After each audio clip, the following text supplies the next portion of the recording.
Ya, orang yang hidup di dunia seperti orang yang istirahat di bawah pohon itu. Istirahat sebentar aja ditinggal. Ya, lihat, kita berenung. Yang merenungkan mereka yang sibuk dengan dunia, apa sih yang didapatkan? Ujung-ujungnya juga mati. Ujung-ujungnya ditinggal.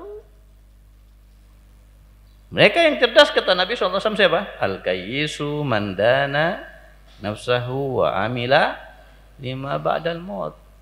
Al-kayyis yang cerdas, kata Nabi, mandana nafsahu, melawan hawa nafsunya, wa amila, dan bekerja lima ba'dal maut, untuk kebaikan setelah kematian. Bukan lima fil dunia, bukan bekerja untuk kebaikan di dunia, enggak, kebaikan untuk setelah kematian. Itu orang cerdas. Kenapa? Ya karena dunia singkat sesaat, bukan kita hidup di dunia untuk selama-lamanya, bukan tujuan utama. Kita mampir terminal ini, nanti kalau ke Jakarta naik bis nanti mampir di terminal. Ketika nanti mampir di terminal, apa nanti bikin rumah di situ? Atau nanti bikin kemah yang wah, biar enak tidurnya, sebentar tuh, ngapain, paling nanti ke hamam, sholat, makan, insomah gitu kan. Di terminal atau mungkin juga di warung, sebentar tinggalkan. Kalau ada yang di terminal ketika naik bis, Anda tunggu ya Pak supir, Anda mau bikin kemah, mau istirahat dulu. Jadi tinggal nanti. Nggak ada. Makanya itulah yang digambarkan oleh Nabi SAW. Ali walid dunia, kenapa aku mau memikirkan ya kebaikan di dunia?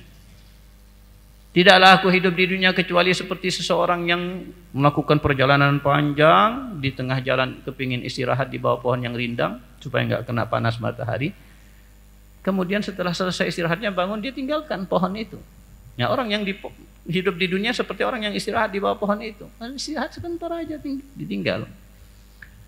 Jadi orang yang memikirkan, wah nanti anak mau bisnis apa supaya kaya, anak mau punya rumah berapa, tanah ini supaya ini, nggak pernah mikir dia akan mati, dia akan meninggalkan itu semua, dia akan dihisap semuanya, dia akan menghadapi malaikat Israel, dia akan menghadapi mungkar nakir untuk ditanya, dia akan melewati mizan, sirat dan seterusnya, dia akan menghadapi keadaannya. Nggak dipikir, padahal itu kehidupan dan perjalanan yang sangat panjang, sedangkan dunia sangat singkat. Dunia sangat singkat. Nah, itu orang yang cerdas.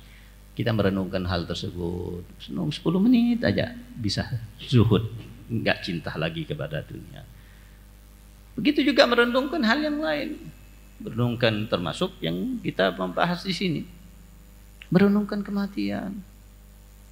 Masa kita nggak ngambil pelajaran daripada apa yang sudah kita lihat?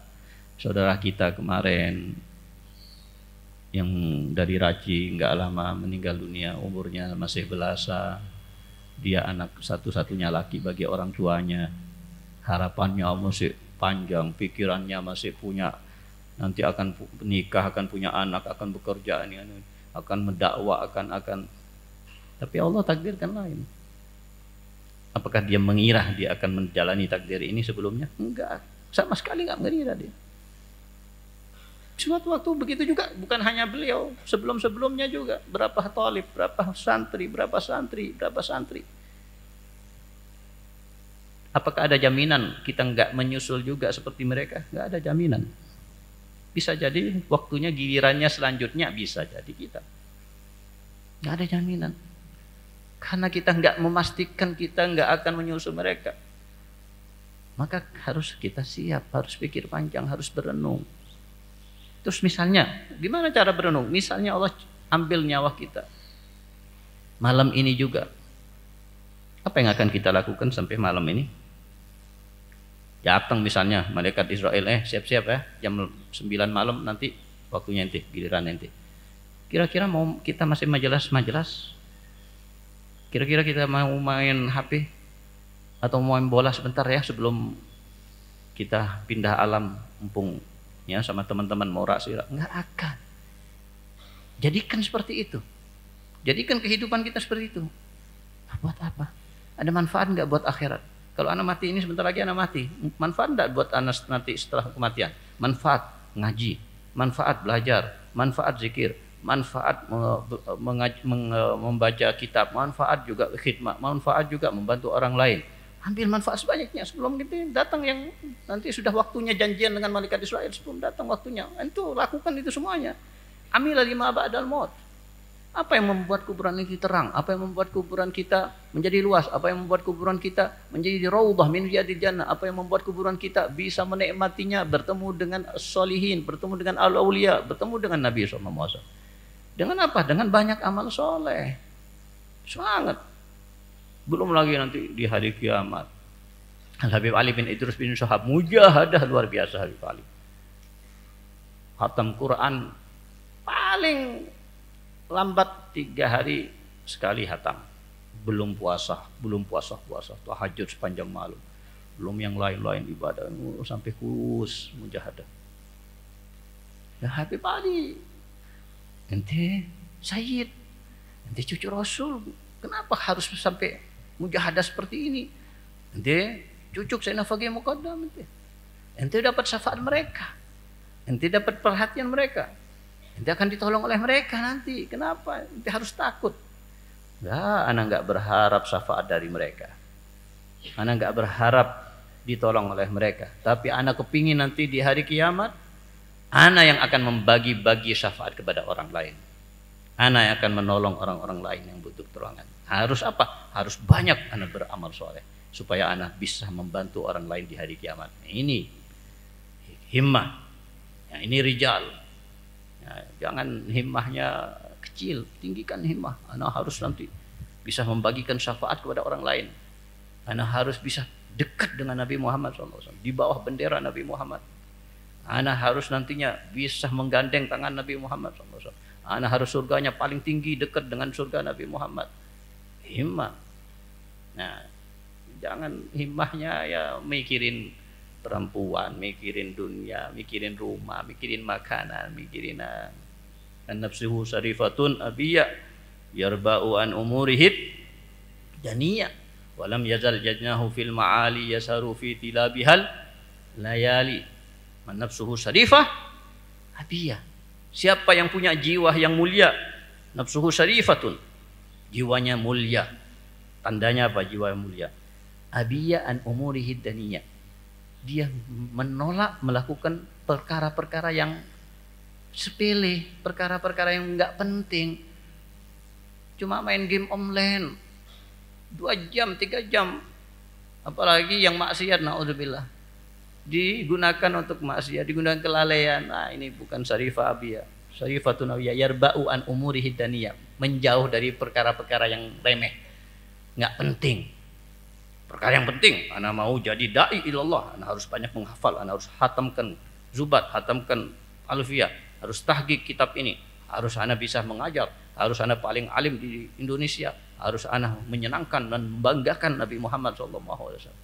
Mau mana ya yang remeh-remeh ini, main PS ini, apa sih hasilnya setelah itu? Apa yang kita dapatkan dengan hal-hal yang remeh? Manfaat buat kita di akhirat? Enggak, jangan.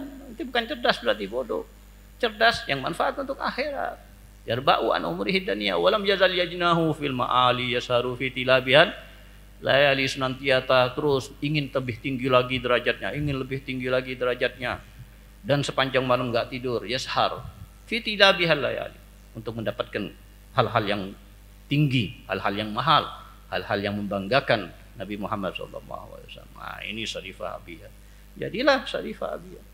Jadilah seseorang punya jiwa yang tinggi, himmahnya tinggi, ya, dan punya cita-cita setinggi-tingginya, setinggi langit. Cita-cita setinggi langit.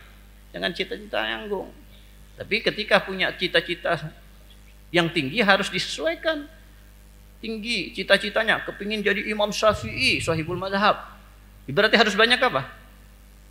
Barang belajar, semua bidang ilmu harus tahqiq kalau jadi Imam Syafi'i. Jangan cuma hafal Syafi'ina, habis itu kepingin jadi Imam Syafi'i. Kadang-kadang Syafi'ina pun salah-salah bacanya. Apa cita-citanya? Berimam Syafi'i, aduh. Ngaca dulu nanti.